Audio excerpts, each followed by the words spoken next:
Welcome to Behind the Biz. Today we have a very, very special guest. We have Mr. Jeff Cheah here, who is a group CEO of Seni Jaya.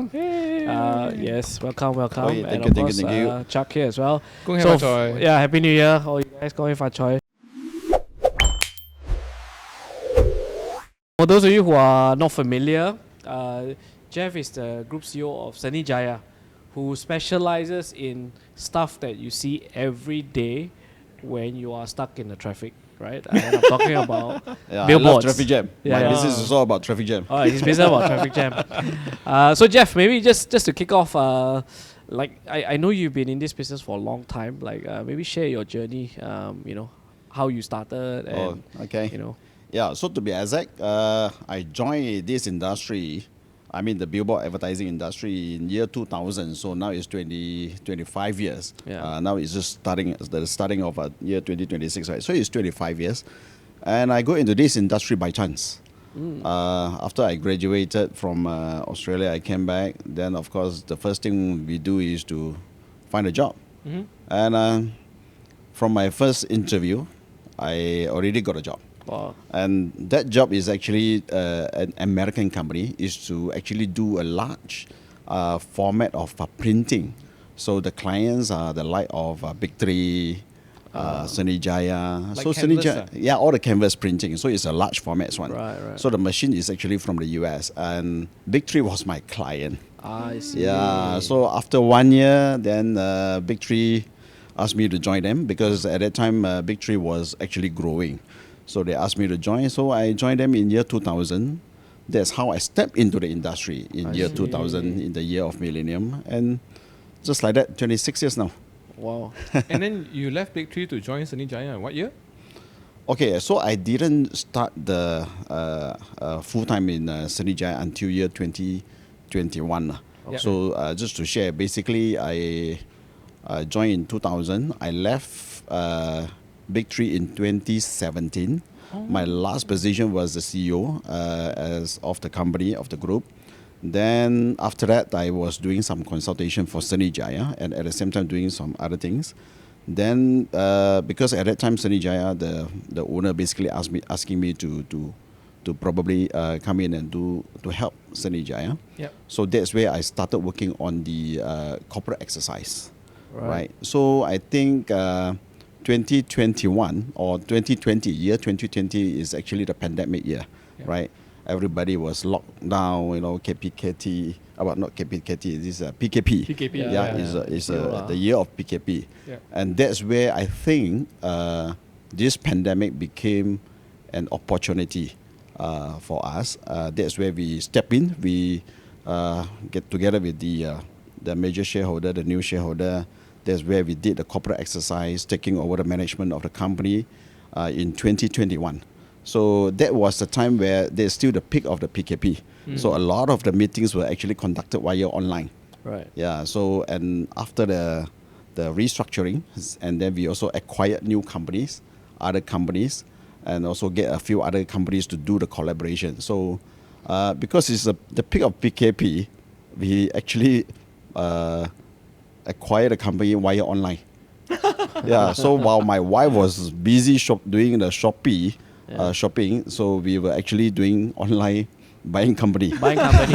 Amazing, right? Yeah, that was in the year of 2021. So you also went shopping, essentially. Yeah, in a way. She bought groceries, you bought companies. Yeah, exactly. So and then after that, so we acquired a couple of companies and also got other companies to do the collaboration. So that is where overnight, when the PKP was lifted in September 2021, that's where the whole Seni Jaya was already in a way transformed. With more inventory, with new people, with new culture, with new products. And when the PKP was lifted, because at that time there was a term called a revenge shopping, the economy was actually booming after the PKP. So that's where our business also riding on the trend during that time. Can I understand the thought process? Because earlier you said traffic is your friend, right? Yeah. But during the PKP, got no traffic.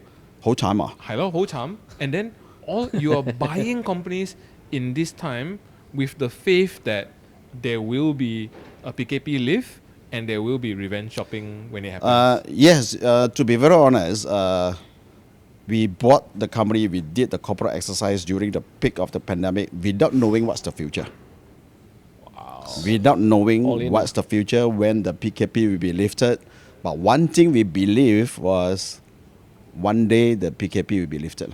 Yeah. Right. So because I've been in the industry for 20 over years, and we can only see the industry was growing. Never there was a year that it came down, right? So that was the year that the business actually dived. In year 2020 and 21 due to the pandemic. Yeah. Right. When the road there were no cars, that's where the advertisers were pulling out. Yeah. Money were all spent in new digital media. Yeah. Yeah. That was the only time in my whole career life that we experienced a contraction. Not a small contraction, but dive. So that's why I said at that time, it was also a turning point for us. We were actually betting on the business that, you know, the PKP surely will be lifted. By when, we do not know. So I think we were quite lucky in the sense that, you know, we completed the consolidation in September 2021. The following month, the government announced the lifting of the PKP. So how nervous was it signing the agreement? Well, we have to even get the police work permit, permit Yeah. to basically, you know, come out, you know, for the shareholders to sign the agreement. Yeah. So it was a very interesting time, lah. Right. You know, buying company online, signing agreement, having to ask for the applying for the police work permit, police permit. Yeah. And sorry, you mentioned that you never seen a contraction before, but is this chart correct about the Seni Jaya annual revenue? Well, when I said there's no contraction as an industry, Right. Total right? industry, The yeah. media industry, our out-of-home industry was basically growing quite steadily.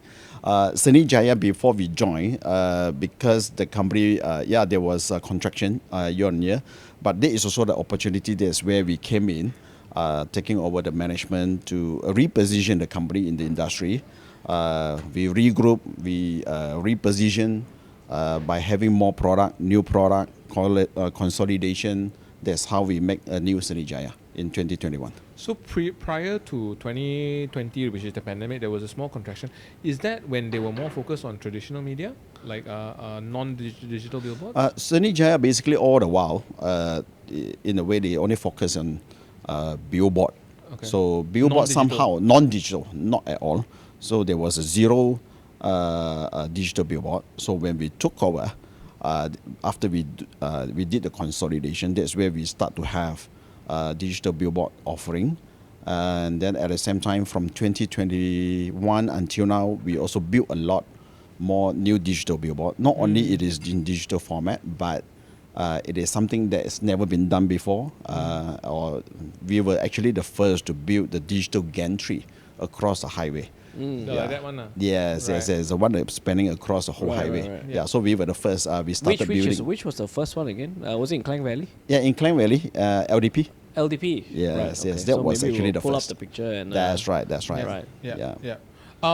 Okay, so then the digital billboard boom, what year was that? Like as you recall it? Actually, the digital billboard the trend started since probably 2015. Yeah, 2015 like that. Yeah, about So 2015, it's 10 years and old then now. the boom 2019 prior to the pandemic was already. You can see the trend was Yeah. upcoming. Yeah. But I think post-pandemic, the trend actually speed up because there was just a lot of digital content, and when there was a shift of advertising spending to digital media, so most of the contents are actually, produced in digital form. You said. Sorry. Yeah. Sorry, you can continue. Yeah. So post-pandemic, there was actually a spike in digital billboard. Right. Yeah. I mean, if you look at billboards, for the average consumer, we see billboards, we kind of don't, notice it, or you may not notice it. But from an advertising standpoint, how traditional media versus digital media, like online advertising, the spend is getting more on the growth is on digital and online advertising. And if you look at billboards being in the traditional space, and we look at traditional space like newspapers, magazines, even radio, right?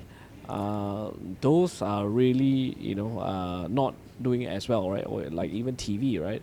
So how are, because the industry is growing, why, maybe the question is, why are billboards as traditional media growing in the digital world that we live in?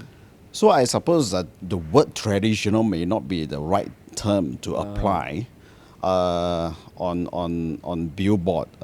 It somehow billboard is classified as traditional because it exists since long time ago, probably 30, 50, 40, 50 years ago. So it was basically coexist during the print, the TV media time, and that is why we are classified as traditional. But end of the day, to me, it's the eyeballs. It's the eyeball that we deliver, right? If you are talking about digital media, why there's a spike of a new digital media? Because people are changing their behavior, right? The media consumption more to the digital format, more to their handheld devices. Yeah. So that's why the eyeballs are all on your handphone. Yeah. So that's why there's a spike. There's a shift of advertising dollar to mobile phone. Okay, on that note, you've been in the industry for so many years, like 25 years, right? This is a picture apparently from KL from the 1980s of billboards. Can you just bring us through what the transition has been like? I mean, and correct my understanding if it's wrong, but before digital, the billboard scene had been stagnant for quite some time, right? Is that fair to assume?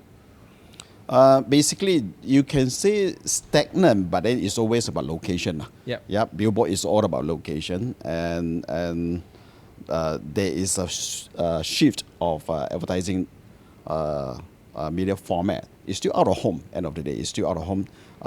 Be it whether it's static or digital, it's still reaching out to the traffic. What you are reaching out is these are what we so-called motorists, right? And because the number of cars are just keep on increasing, you like it or not, our road the traffic is just getting worse and worse by day. I think last year, 2025, we sold the most cars ever registered. Exactly. 800 So it is the 1,000. eyeball that outdoor media can reach out to. Is Right. the number of people that we can reach out to. But when there's a shift to digital billboard, because it's more dynamic, right? Digital billboard is basically more dynamic in the sense that it is able to illustrate the product more beautifully. And you don't have to change the visual, every 6 months or 1 month. You can change anytime instantly. That's an interesting point. So last time, right, how has the frequency of change in visual evolved over the years? So let's say in the 80s, how often do billboards change? 90s, 2000s, was it getting faster and faster and faster? Oh yes, for sure. When I first joined the industry, the visual can probably last on the billboard for 3 years. What? 3 years? Yeah, for branding, Wow. right? People put up because billboard is basically a very good media for brand building. So they just put up their brand up there and last even for up to 3 years, right? Wow. And today, because it's all in the digital form, and we have campaigns that last for 3 days. Why? Okay. That's how. years to 3 days. Yeah, Okay. that's how. I mean, over the Yeah. 20 years, how the speed has changed. Right. Wow. So, okay, that's a very good point also, because now we still see physical billboards. You still have inventory for traditional billboards. What mindset would someone have of having a physical billboard versus a digital billboard? Now, it really depends on the campaign objective. Okay. If the brand owners want to come in and just want to build the brand, then static is actually the perfect media because it's 24/7. You can switch it off, right? Targeting to all races, to all ages, Right. and you have the full share of voice, 100% share of voice. You Yeah. don't have to share with anybody. So in that sense, static is still the I would say the most cost-effective media in building brand. Right. But when it comes to digital is something that is more tactical, right? When you want your visual to be more dynamic, you want the campaign to be more tactical, you just basically buy a bus for 3 weeks, for 1 month, 3 months, short term, or basically is probably even for product promotion. Then digital media offers a more dynamic solution. I see. And from a revenue perspective, back to Seni Jaya, which one is more profitable now? I wouldn't say which one is more profitable, but in terms of revenue contribution, we have more coming from the digital billboard. Percentage? If you're allowed It's to about share? 60% of our revenue now. Oh, from digital. Despite our number of sites for digital is only about 30 over 40 locations versus our whole portfolio of 500 over locations. Right. But the revenue contribution is about 60%. So because that allows you to scale because of it being digital. One is that we can scale up the number of clients, plus basically it's a higher value media compared to static. I remember you shared just now you mentioned that a physical billboard, it's yours 24/7. So what if you buy all the space for digital? Is it also 24/7? You can have it for full the 100% share of voice, but of course the cost will be Much a lot higher lah. higher. Oh, so The you can. investment cost is a lot higher. Do to the digital clients. billboards still run when we're asleep? No, it's basically shut down at 12 o'clock midnight. Yes. Oh, by law, or is that because of cost No, effectiveness? basically there's just no the traffic has a lot lesser, so we don't operate. And then there's the hardware also need to rest. Oh, the hardware needs to rest. Yeah, of course. Why? So that it can have a longer Lifespan. lifespan. Oh. So like now Chinese New Year, everyone's rushing home. We should, because jams are 9 hours, 12 hours, right? So we should do a 24/7, right? Do you have a Chinese New Year thing where, because people are stuck on the road at night as well? Probably EquitiesTracker should be the first to try this. We get the cheapest slot from 3 a.m. to 4 a.m. So then what time does it come back on? 6 a.m. is it? Or 7 7 to 12. 7 to 12. I mean, it depends on companies. Some companies offer different operation hours, but for us it's 7 to 12. Right. Ah, Then your billboard, let's say near the clubbing area, do they open until like 3, 4 a.m. or something like that? No, it's still. But because we are going to start our screen at Bukit Bintang, so for that particular location, we are going to switch it off at 2. So extend until 2 o'clock in the so morning. Bukit Bintang only until 2 a.m., the rest until 12 The rest are a.m. basically until 12 Okay, o'clock. tell us more about that. I know you have a very interesting story about that. Yeah, so basically, for the very first time, we are making our inroad to Bukit Bintang. Basically, to me, that is one of the very prime location, especially for our industry.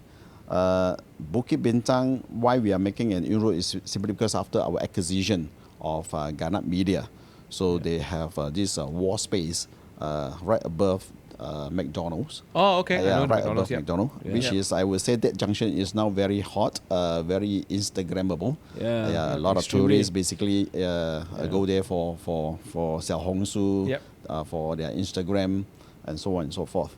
So we are very lucky that basically after acquiring this Garnet Media, we have that space, and then we managed to basically secure the space next to it to make it a gigantic billboard. So with this opportunity, because the location is so prime, so we make it a more iconic design. It is basically a big, it's about 8,500 square foot kind of digital billboard.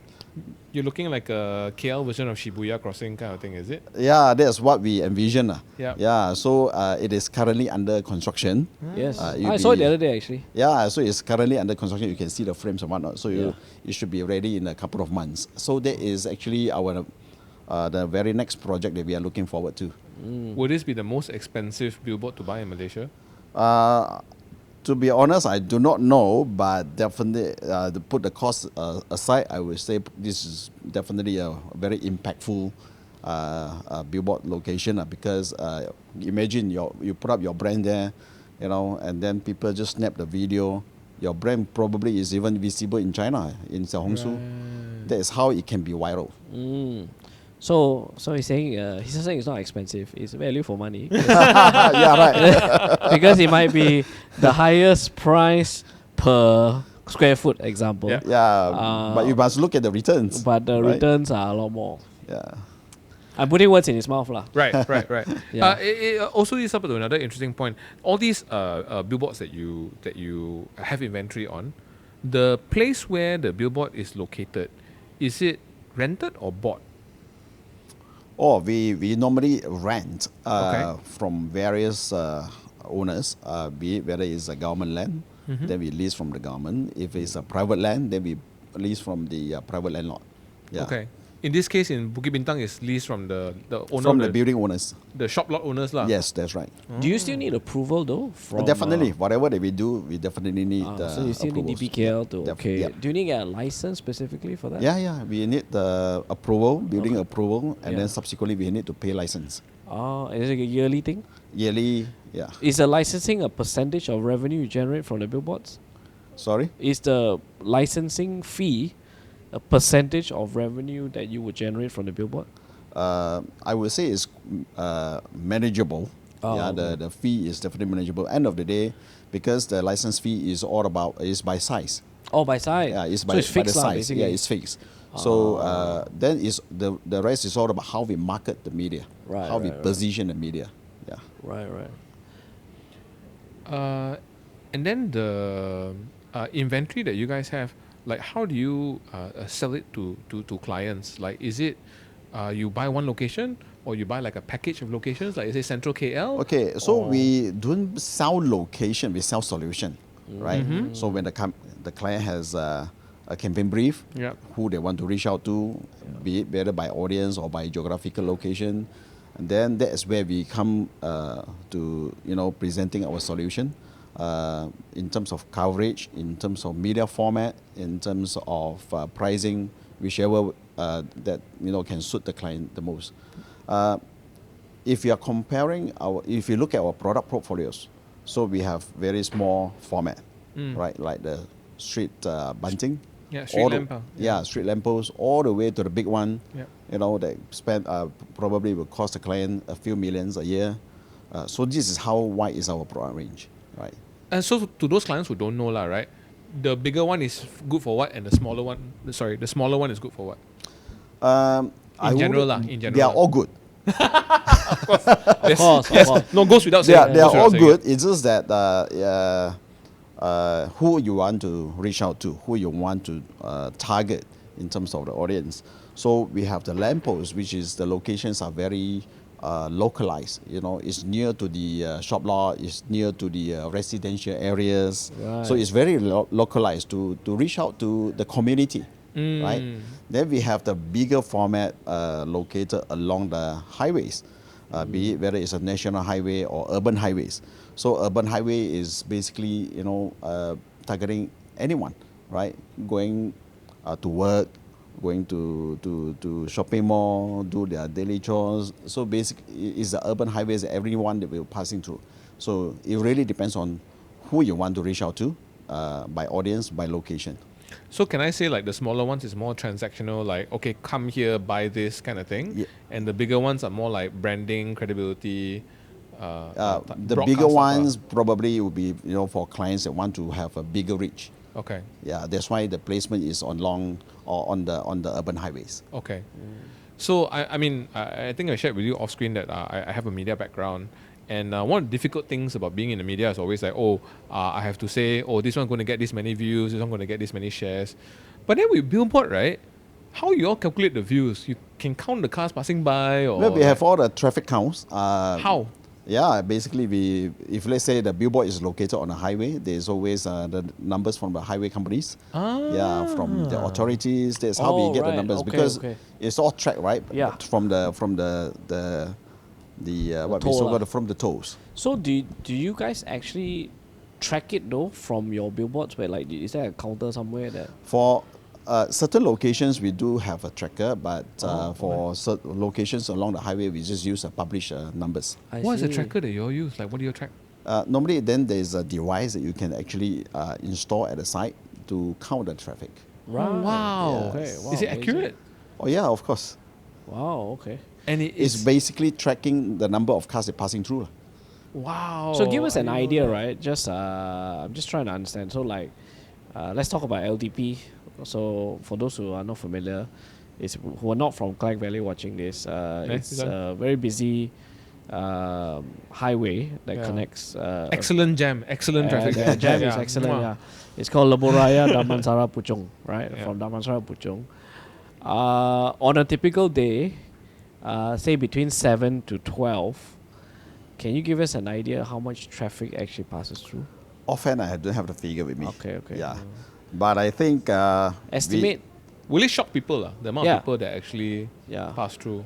Like, is it millions? Not millions, like thousands, hundreds of thousands. it's a question I'm not prepared. Oh, okay, I okay. don't No have the worries, no figures in worries, hand. no worries, no worries. Yeah, yeah. We'll get it off screen. Yeah. Yeah. And then we'll just plug it in, right? yeah. Maybe I think what we can. Since we're on this topic about LDP, right? Yeah. You said that was your first gantry digital Digital billboard. guarantee. Yeah. Digital gantry, Yeah. right? Because when we drive past, we just take it for granted that it's there. Take us through that process. What is required to put something like this?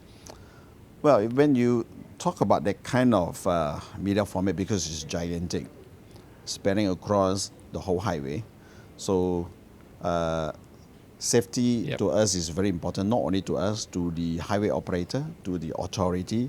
Hence, the process of putting up the whole structure is very lengthy, from the approval process to the engineering process to the construction process.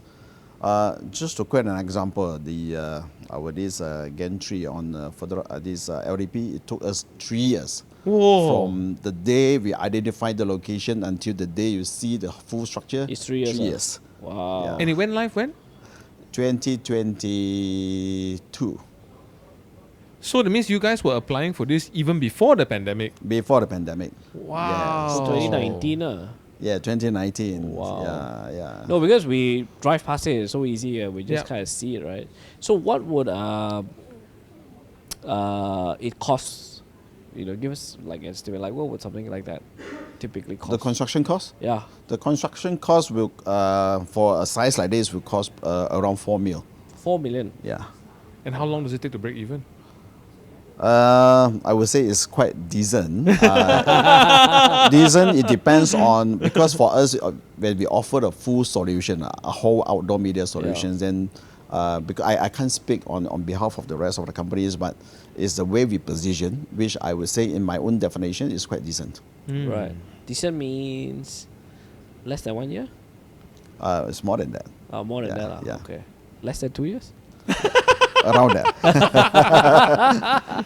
And Okay. can I understand, like, what are the rules governing this kind of thing? Like, I think one of our fans asked whether or not there's a brightness limit for these kind of digital billboards. Oh right? yes, What else, yeah? for the authority to give us this kind of approval, of course there will be a full list of requirements right. that we have to comply to, and brightness is one of it. Okay. Yeah, so there's a certain limit, or this a brightness limit that we have to comply to. So for our screens, by evening around 6 o'clock, you start to dim. I see. Yeah, by 7 o'clock, when the sky gets dark, then our brightness is only running around 5%. Oh, Yeah. wow. So it dim by itself. Around what year did this requirement start coming into play? Because I do remember a time where I was driving past, not this billboard, but another one, I think just a bit earlier, that was very bright at night, but now it's not so bright Yeah, already. couldn't I? I So know which one you're talking I about. feel It could be like, due to the technical fault lah. Oh, Yeah. okay. But was there a time where the regulations had not caught up with digital billboards yet? No, from the very Start. from the very beginning, there's already such a requirement. Yeah. Oh, And do players like you work with the government to come up with those, or do they develop it on their own and just force it on you? Yeah, of course we work together, Okay. and then that's where the regulator actually come up with the a guideline that Okay. we have to comply to. just curious from the industry, is it common for authorities, I'm not sure, to actually issue fines if let's say too bright or whatever it is? Oh yes, of Is course. it common? There'll be a warning. There'll be they do highlight to the operators if the brightness is basically over the limit. Right, Yeah. right. And have people complained about this before? Sometimes they do when there are some of the screens are like what you mentioned just now. Yep, Yeah, when faulty it is and too then bright. they- Yeah. Ah, So it is. We got to be very careful when it comes to digital billboard development. Yeah. So we have to make sure that the LED that we procure are basically good quality, so that it's not too intrusive to the eyes. Yeah. Yeah. Yeah. So just curious, for billboards, is it like a low barrier to entry business or high barrier to entry business? Like, why are there not more competitors, or is everyone racing to find the next location? You know, what's the industry like? You can say it's low barrier because anyone can go in and do what we so-called apply the license and to build the billboard. But at the same time, to get the license is not easy. Right. You have to go through a lot of criteria. So it's licensed per location. It could be multiple licenses for one location. Oh, okay. So it depends. It depends on the location itself. Depends on the local council. Depends on the state government. Every state have their own different requirements. I see. Yeah. So very often, one location needs multiple licenses. So the barriers you would just say is licensing. Would you say one of the barriers to entry? Because we don't see so many players. Like There are actually a lot of players. Is there a lot of players? They are actually for out of home. Yeah. There are a lot of players. It's just that there are actually a lot of smaller players. I see. Yeah. What would your estimate be? If you have a land next to LDP or federal highway, you also can become a media owner. Okay. You can just apply. If you can manage to get a license, you can build, your own billboard. I see. So let's say in my house, I think okay lah. Every time got school traffic here, right? Got about 50 cars here. You can always apply. Apply for license, put a billboard So there. long as your location is suitable, Yeah. comply to the guidelines, the requirements, Right. probably you can build.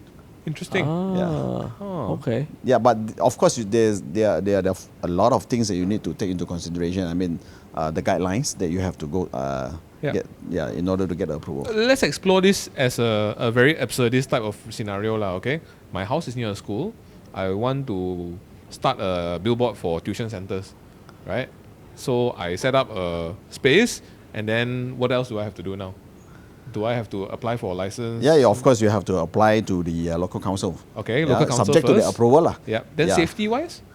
Safety-wise is always you have to basically take the full responsibility in terms of the safety. That's why you have to basically make sure that the billboard is certified by a qualified external engineer. Yeah. So there's whenever you get the approval, there's basically a list of these things that you have to follow lah. Okay. Yeah. Who comes up with this list?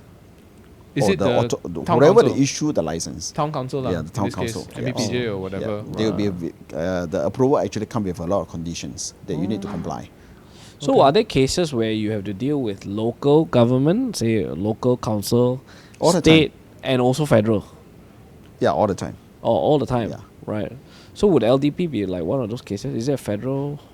LDP basically, of course, the highway operator. There's what we so-called LLM. Which is part of the federal government. I see. Yeah, and actually I just noticed, right, it's actually two billboards here. One is next to the highway and one is on top of the highway. Are they different licensees for these two? Yes, you are right. One is actually on the local council land, one is actually on the highway land. Yeah. So one is on what land again? Yeah, local council land is here. Local council land. And then this That one was is on on highway land. Right. Yes. So you're paying two different people to actually It's put two these different billboards here. Yeah, but you that's sell right. them together. We make it as a creative content.